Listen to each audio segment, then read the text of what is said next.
আসসালামু আলাইকুম। আমাদের চ্যানেলে আপনাদের সবাইকে স্বাগতম। আমাদের চ্যানেলে আমরা জমিজমা ও বিবাহ সংক্রান্ত বিভিন্ন আইনি সমস্যা ও এর সমাধান নিয়ে আলোচনা করে থাকি। তো চলুন শুরু করা যাক আজকের আলোচনা। আসসালামু আলাইকুম।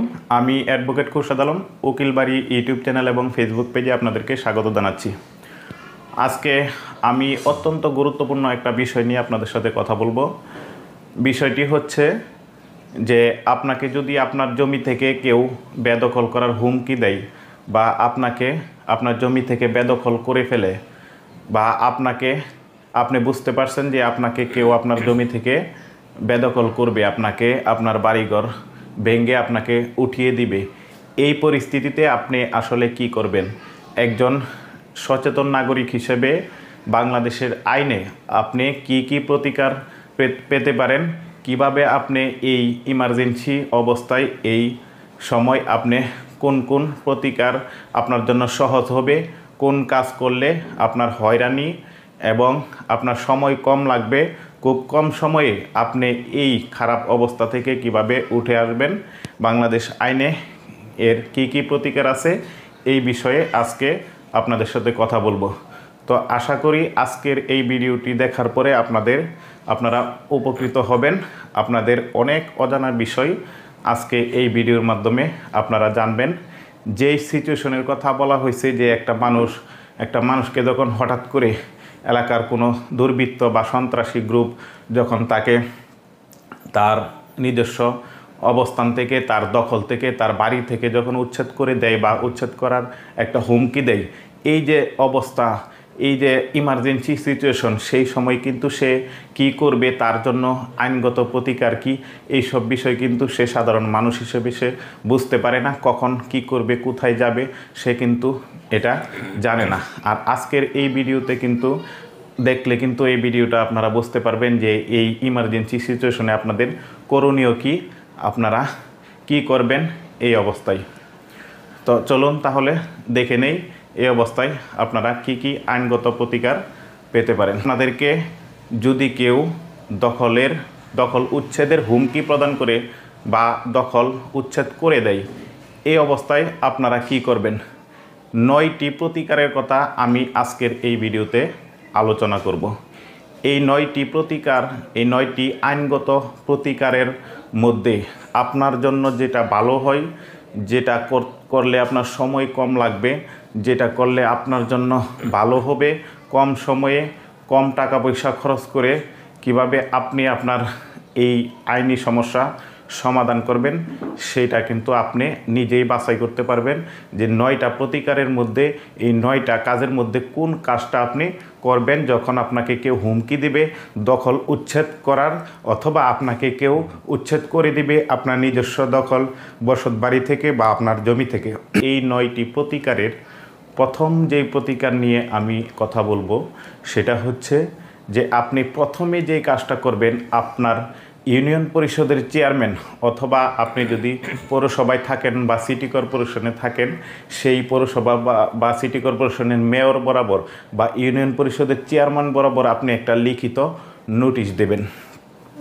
এইটা হচ্ছে আপনার 1 নাম্বার করণীয়।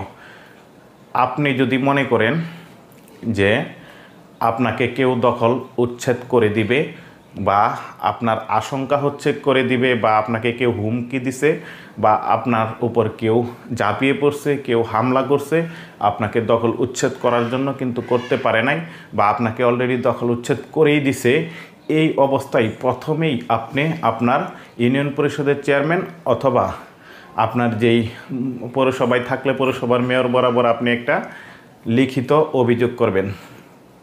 এই লিখিত অভিযোগ করার পরে আপনি দেখবেন যে এটার সমাধান কি হয়। যদি ইউনিয়ন পরিষদের চেয়ারম্যান যদি এটা সমাধান করতে পারেন বা মেয়র যদি এটা সমাধান করতে পারেন তাহলে ভালো। তিনি যদি বিরোধী পক্ষকে, যারা আপনাকে উচ্ছেদ করার হুমকি দিচ্ছে বা উচ্ছেদ করে ফেলছে, তাদেরকে যদি উনি বলে ডাইকা নিয়ে আসা, ওনার কথা যদি তারা মানে, হয়তোবা ভয়ে বা সামাজিক চাপে হয়তোবা তারা ওনার কথা মানতে পারেন। মানলে কিন্তু খুব সহজেই আপনি কিন্তু আপনার সমস্যা সমাধান করে ফেললেন। যদি আপনি এই জায়গায় একজন চেয়ারম্যান বা মেম্বারের মাধ্যমে যদি আপনি এটা সমাধান করতে পারেন, তাহলে আপনার আদালতে গিয়ে এত সময় নষ্ট করার, বছরের পর বছর সময় নষ্ট করার বা আদালতে গিয়ে টাকা নষ্ট করার কোনো মানে হয় না। আমি মনে করি যেই কাজটা আপনার জন্য সবচেয়ে সহজ, সবচেয়ে কম সময়ে করা যায়, সেই কাজটাই আপনি প্রথমে করবেন। আপনি একটা লিখিত অভিযোগ করবেন। তারপরে যদি এই অভিযোগে যদি আপনার কাজ না হয়, দ্বিতীয় 2 নাম্বার স্টেপে আপনি যেটা করবেন সেটা হচ্ছে আপনি থানায় গিয়া একটা জিডি করবেন। আপনার নিকটতম থানায় আপনি একটা জিডি করবেন। এই জিডি করার জন্য কিন্তু আপনার টাকা পয়সাও লাগবে না, আপনি নিজেই জিডিটা করতে পারবেন। আপনাকে কেউ হুমকি দিচ্ছে, যদি হুমকি দেয় সেটা আপনি বর্ণনাটা লিখে, বা আপনাকে যদি কেউ উচ্ছেদ করে ফেলে অলরেডি, সেটা লিখে কিন্তু আপনি থানার ভারপ্রাপ্ত কর্মকর্তা বরাবর একটি জিডি করবেন, সাধারণ ডায়েরি করবেন। যদি আপনি নিজে লিখতে না পারেন, ওইখানে যেই লোক থাকবে তার সহযোগিতা নিয়ে কিন্তু, বা কম্পিউটার দোকান থেকে 100-200 টাকা দিলেই কিন্তু আপনার এই জিডিটা সুন্দর করে ওরা লিখে দিবে। এই জিডি হচ্ছে, যদি আপনি কোনো আইনগত ব্যবস্থা গ্রহণ করেন, সামাজিক যেই ব্যবস্থাগুলো সেটার বাইরে গিয়ে যদি আইনগত ব্যবস্থা গ্রহণ করেন, তাহলে এই আইনগত ব্যবস্থার প্রথম ধাপ হচ্ছে এই জিডি। এই জিডি কিন্তু পরবর্তীতে আপনার অনেক কাজে লাগবে।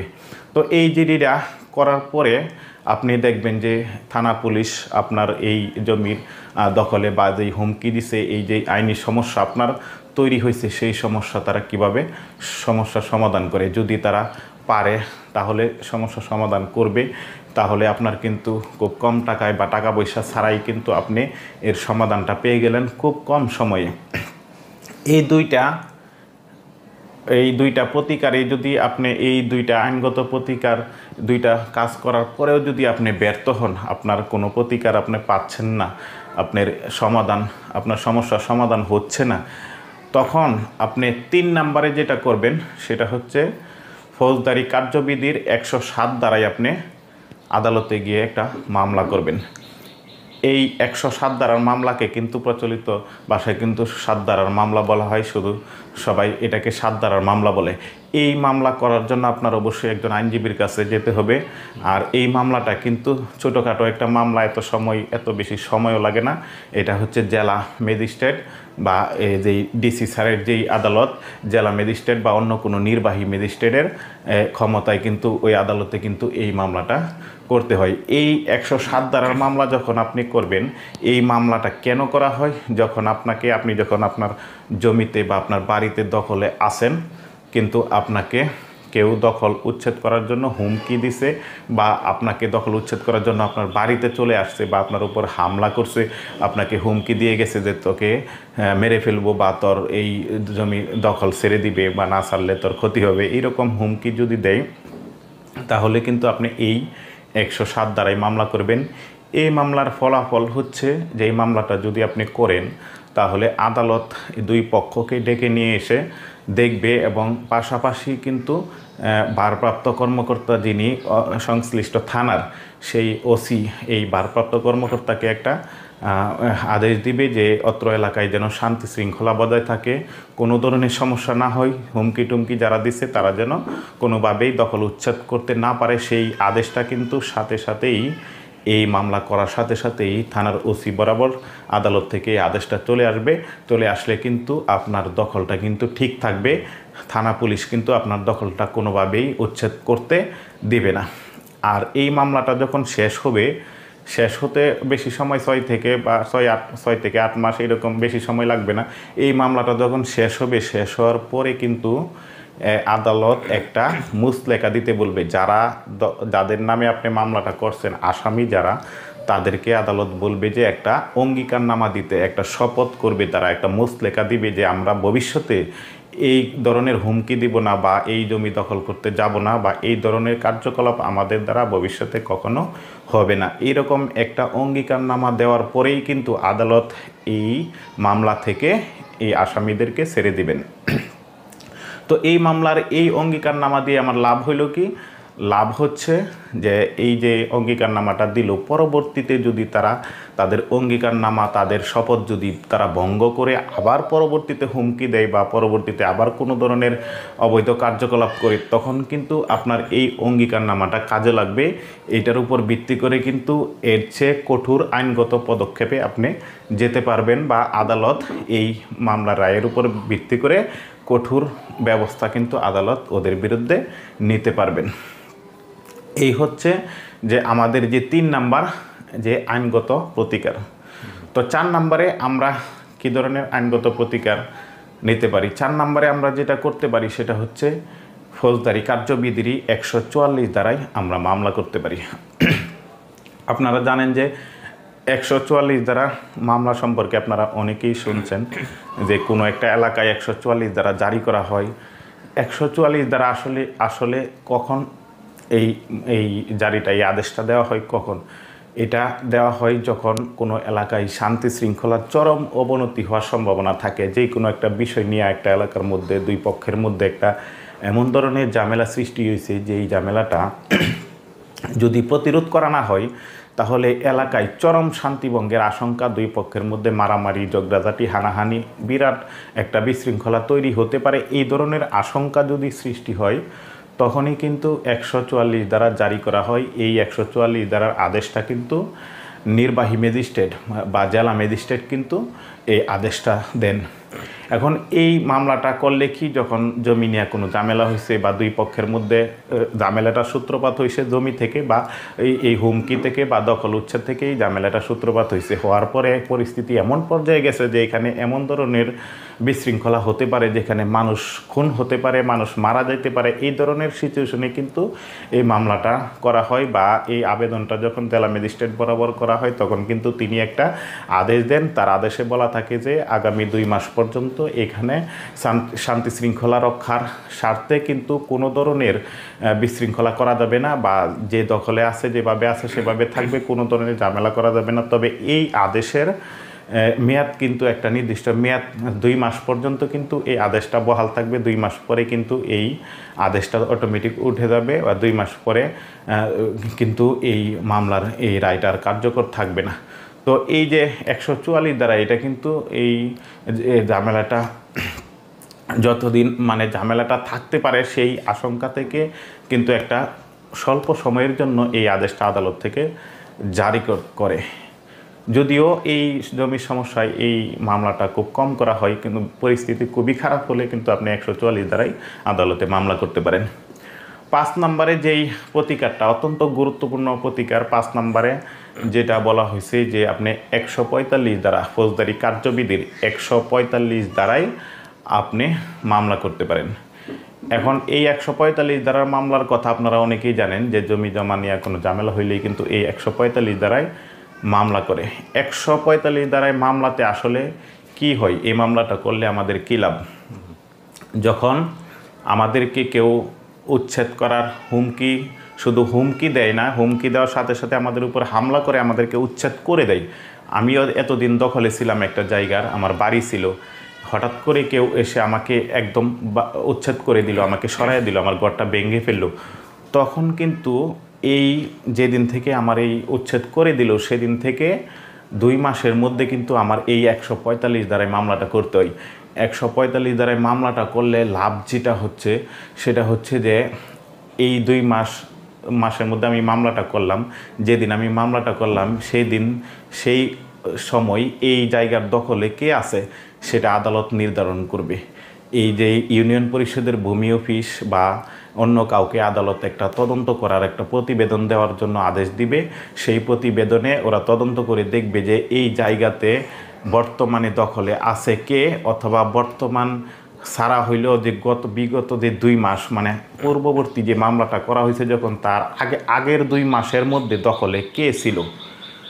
যদি দেখে যে যেই ব্যক্তি মামলাটা করছে, আপনি মামলাটা করছেন, আপনি দখলে ছিলেন, এইটা যদি প্রতিবেদন দেয় এবং সাক্ষ্য প্রমাণে যদি আপনি প্রমাণ করতে পারেন যে আপনি দখলে ছিলেন, আপনাকে দখল থেকে উচ্ছেদ করে দিছে, অথবা আপনি দখলে আছেন আপনাকে উচ্ছেদ করে দিচ্ছে, এরকম যদি প্রমাণ করতে পারেন তাহলে কিন্তু আদালত একটা আদেশ দিবে। সেই আদেশে আদালত বলবে যে এই জমিতে এমুক লোক দখলে ছিল, রহিম দখলে ছিল, এই রহিমকে আইনগত পন্থা ব্যতীত কোনোভাবেই তাকে উচ্ছেদ করা যাবে না। সে দখলে ছিল, সে দখলে আছে এবং সে দখলে থাকবে।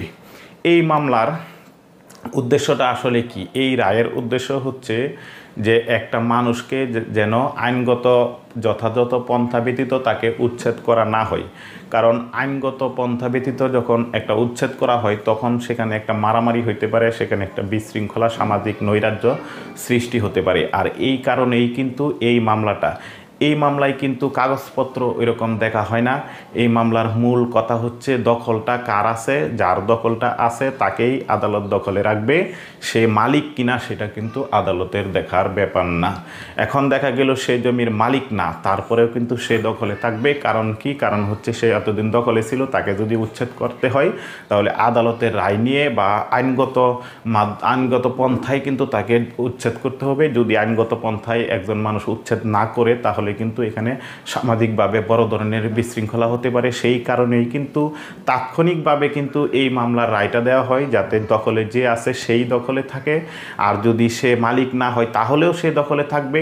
যে প্রকৃত মালিক সে কিন্তু তাকে এভাবে উঠাতে পারবে না। সে আইনগতভাবে আদালত থেকে রায় নিয়ে আসলে কিন্তু এই মামলার যে রায়টা সেটা কিন্তু বাতিল হয়ে যাবে। সে কিন্তু আদালত থেকে যদি রায় আনতে পারে তাহলে কিন্তু তাকে উঠাই দিতে পারবে।